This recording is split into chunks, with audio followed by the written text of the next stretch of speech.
cannot tell you guys the number of times I have been late to class because I couldn't find parking. It is a serious problem. I live an hour away in Oceanside, and if I don't leave my house by the crack of dawn, there is no way that I'm going to find a parking spot on campus. It's a shame, too, considering I spent $300 on a parking spot. I mean, $300 for an invisible parking space? Not so good. So for those of you who are commuters like I am, a smart zoney included, you understand my pain. For all the lucky freshmen who live on campus, your time will come. So it's a huge issue, parking on campus, be it today or tomorrow. And that is why we've come up with a solution. Because it is an issue that affects both students and faculty members alike, it is necessary that USD comes up with a solution to improve the parking situation here on campus. So today, we will elaborate on the problem itself, explain how we came up with solutions, outline our primary solution, and most importantly, tell you how we can best implement the solution. Dominic, could you please tell us more about the parking issue on campus? Thank you, Jacqueline. When you can't find parking and you're late to class, you're not going to have a good day. When you have to either walk ashamed through class, the teacher's eyeballing you, it's not going to be a good time. Because the students, we want to show the teacher that we're respectful, we care about the class, and that we want to be there. And when we go to office hours thinking she hates us or something like this, we're not going to have a good time. And when you can't find parking, and they're sitting there waiting, thinking I should be late to class or should I just go home, you're probably just going to go home and say, well, maybe tomorrow and just text the teacher or email the teacher saying, I was sick, couldn't make it, sorry. Or you can just take your chances with a parking attendant and say, what if I get a $50 ticket?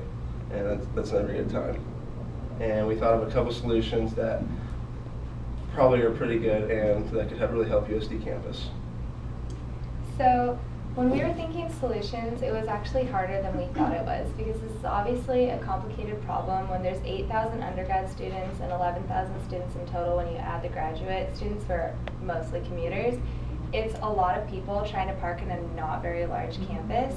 So we took a long time coming up with solutions. One of the things we thought of doing would be putting time sensors on the parking spaces, but then we realized that if people weren't physically able to get back by the time, or they just didn't care and were just even more mad at USD about the parking situation at that point, then we just end up with more kids with tickets. And while there is an Arabian prince who goes here, who maybe you guys have seen, he just parks and gets a ticket every single day and pays it. Most people can't do that.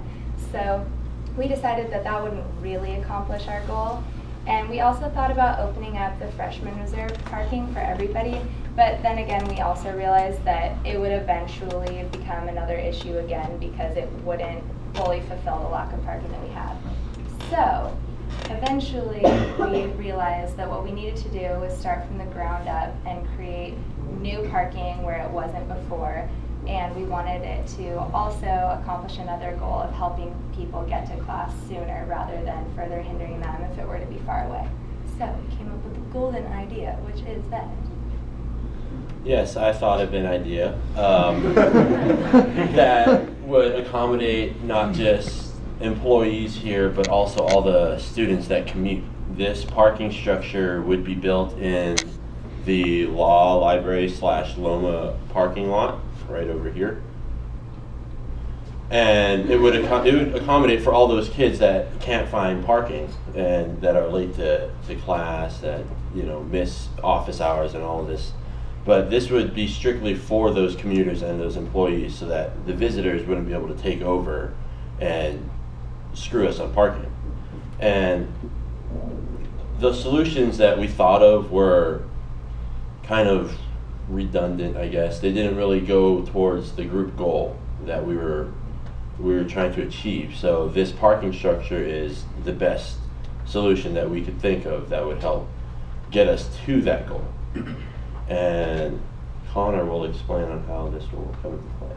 Yeah, the parking structure will be implemented in a number of steps. The first step is we're going to send out a school-wide mass email to try to gain between 2,000 and 3,000 signatures to sign an online petition to see if we can finally get enough students stoked about the parking structure idea, and then we could take that into the head side of the school, and well, we're going to call it the Loma Parking Garage Task Force.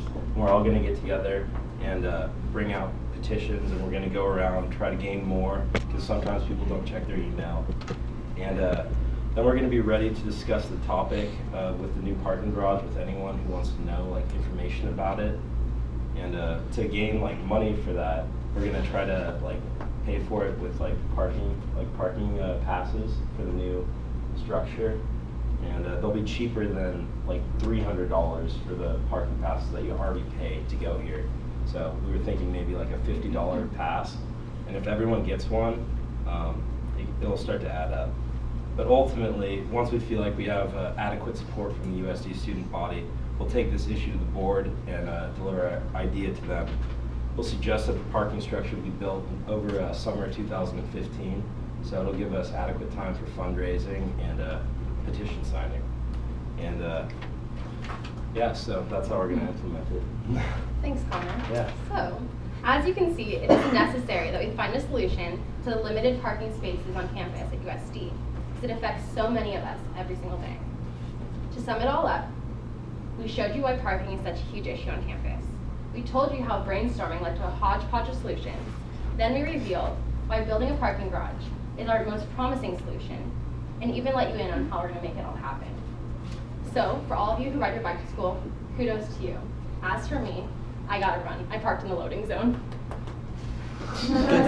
Thank you.